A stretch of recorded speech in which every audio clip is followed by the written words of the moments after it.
Main engine cutoff is confirmed. Sandy never really believed we were going to get there until that moment. Discovery, Houston, nominal MECO, OMS 1 not required. So it was a fun 8.5-minute ride to orbit, but not required. But there is no time to rest. We've got a very busy day ahead of us for the next 6.5 hours, so we got to get right to work.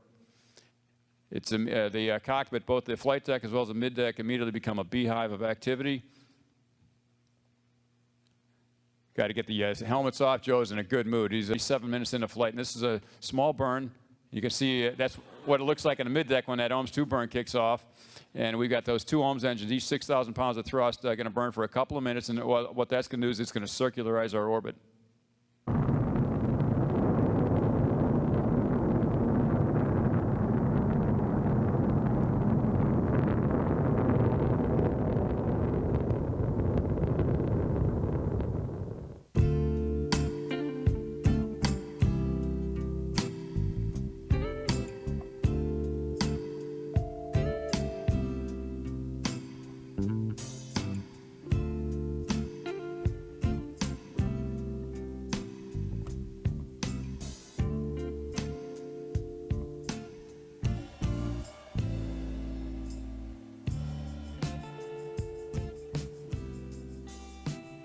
And then here's a great view of Atlantis from that camera off that solid rocket booster pushing away.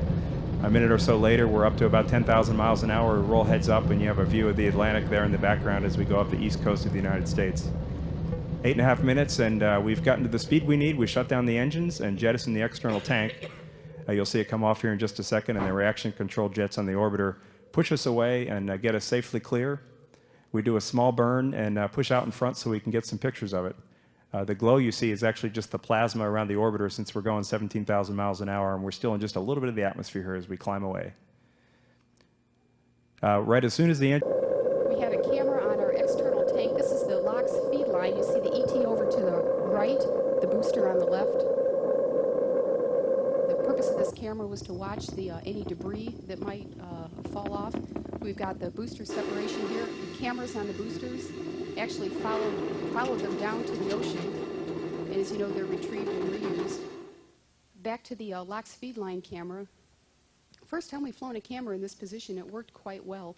Here's the roll to heads up. You can see the horizon in the background. That was about 6 minutes in the flight. Here we are about 8 minutes and 20 seconds. We have main engine cutoff. And shortly after that, you see the forward attach point. We're going to separate from the tank. The tank is going to fall away, and we will pitch around. And Discovery, we have a good plus X maneuver. We'll pitch around and photograph the tank.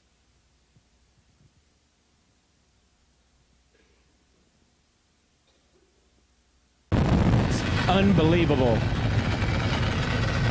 What you're seeing here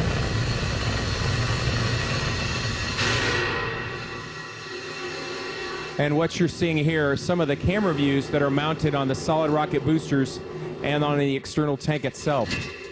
This is from one solid rocket booster looking to the other. Absolutely unbelievable. In just a moment, you'll see Dom's initial maneuvering, and this is taken from a camera on the external tank as he's maneuvering from the external tank during ET separation. Just a few minutes after main engine cutoff, we saw a sunrise. And then we start doing a series of burns. Here's Garrett and... This is an interesting perspective of the solid rocket booster, sitting on the solid rocket booster as it separates from the external tank. And the ride, it's amazing. That occurs about 2 minutes into the launch, and it's amazing how the ride really smooths out. And now as we're continuing up to orbit, the Gs are continuing to continue. And then we hit what's called main engine cutoff, where all of a sudden you feel weightless. And here's separation right after we had that MECO main engine cutoff. And if you look at the back of the orbiter, you'll see a camera that we have installed in the aft section that's going to take some pictures of the tank, and we download those.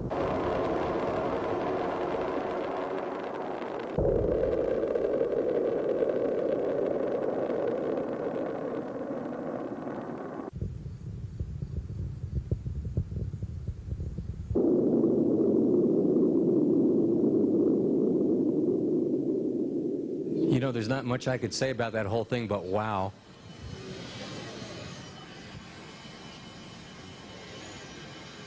And there we are finally getting on orbit, as we're separating from the external tank, and boy, what a feeling it was, especially since we had 5 people that had not flown before to get them up on orbit. That was just a real fantastic feeling.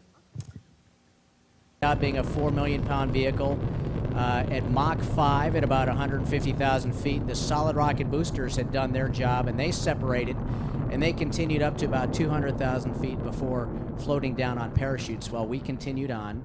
Our powered flight was about 8.5 minutes, and here you'll see the last part of it we're under 3 Gs, so you'll see we kind of look a little strained there, and then right there is when we go to 0 G and we relax and we can start moving around a little bit. And then it was time for us to get off the tank. The tank started out with about 1 million pounds of propellant, very cold cryogenic propellant, and you'll see it separate from the bottom of the shuttle. There's the separation. The shuttle separates and moves away. We continue on up to orbit while the tank returns to Earth. You'll see we were flying east, so we flew into morning, and there was morning on the tank, and we took some video of it as it went on down, and then later got confused.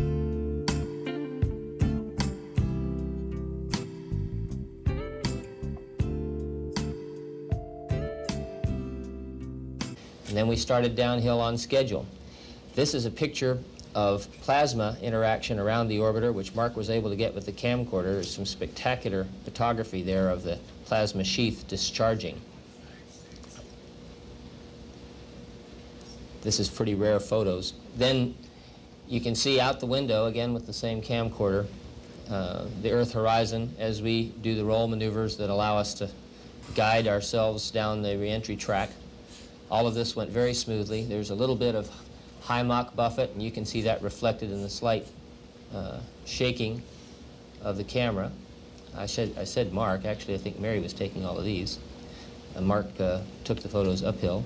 The weather was bad in Florida, so on the second try, we did our entry into Edwards Air Force Base in Florida. And you get a look at the displays that we use on the flight deck. Our entry was at night, and in fact, we landed about 1 hour before sunrise at Edwards. This is the view looking back out the overhead windows. That's the plasma trail that forms above the shuttle, and you get another view from here. I don't get a chance to turn around and look at this, but our flight deckers in the back get a chance to do that, and I'm glad they filmed that for us.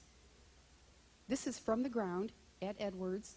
It's an infrared view, which is the heat that you can see that has built up on the outside of Discovery. You can see our nose, the RCC on the nose gets the hottest. This is the pre-flare. We're getting ready to do the landing. The gear is down. And we touched down on runway 22.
Okay, this is the scene of the aurora. The Earth's up, as you see it on the screen there, and you can see the three little turrets of the API camera. I want you to, as you zoom in here, look to the middle left, and you'll see a meteorite go by, actually above us in the picture here, but it's below us as far as the Earth goes.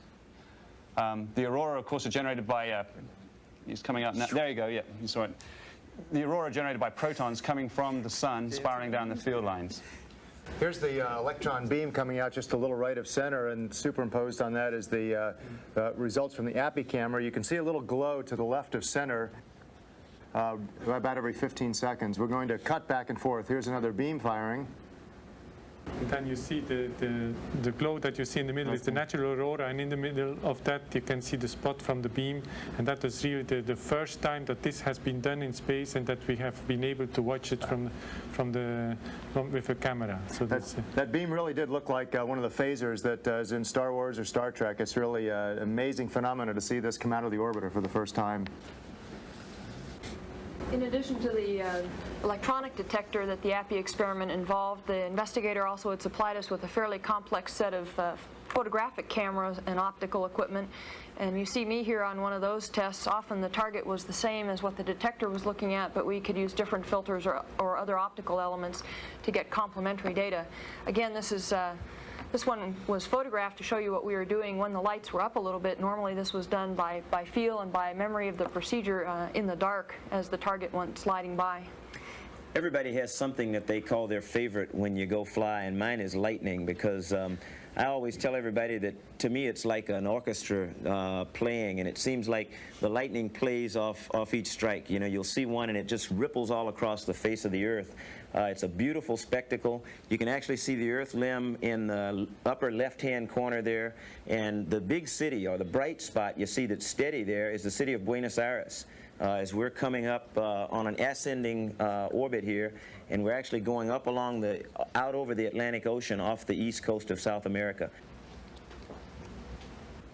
This is the sunrise, the picture that you have with the different colors, so that from red to blue. From times it's really you see nearly all the colors and the different layers. There's quite a number of layers. That some of these colors are produced by the dust that is in the atmosphere. So it's since the eruption of the Pinatubo, we have quite some dust, and this adds to the red glow that we see. Panels adjacent to the computer keyboard.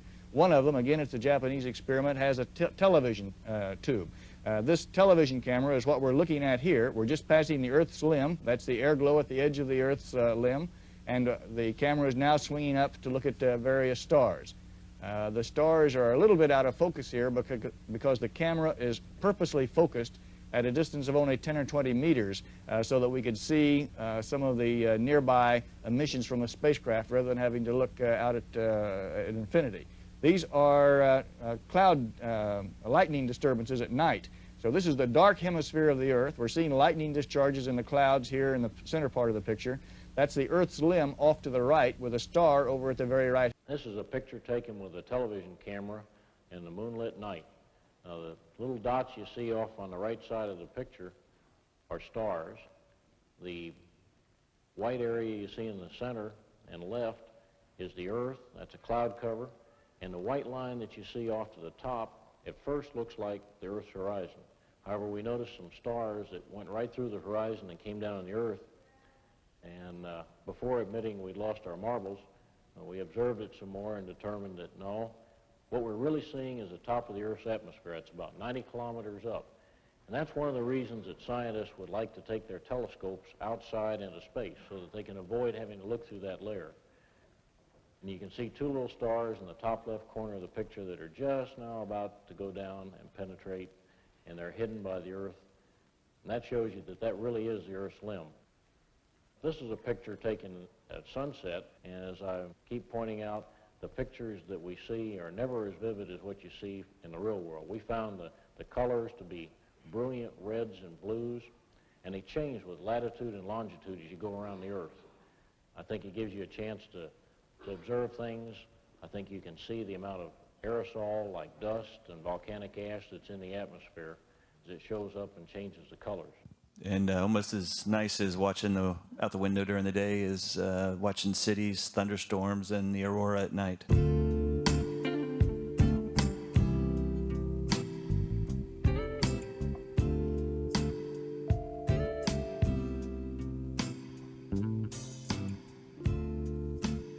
And we had a special phone call while we were there. Discovery International Space Station, the President of the United States.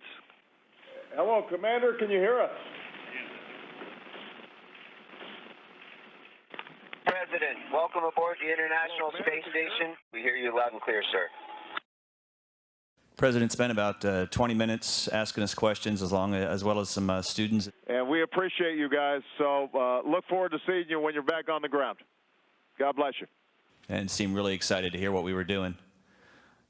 Sandy, our last transfer operation was getting Sandy on the right side of the hatch. We really had to drag her. She was disappointed to be leaving.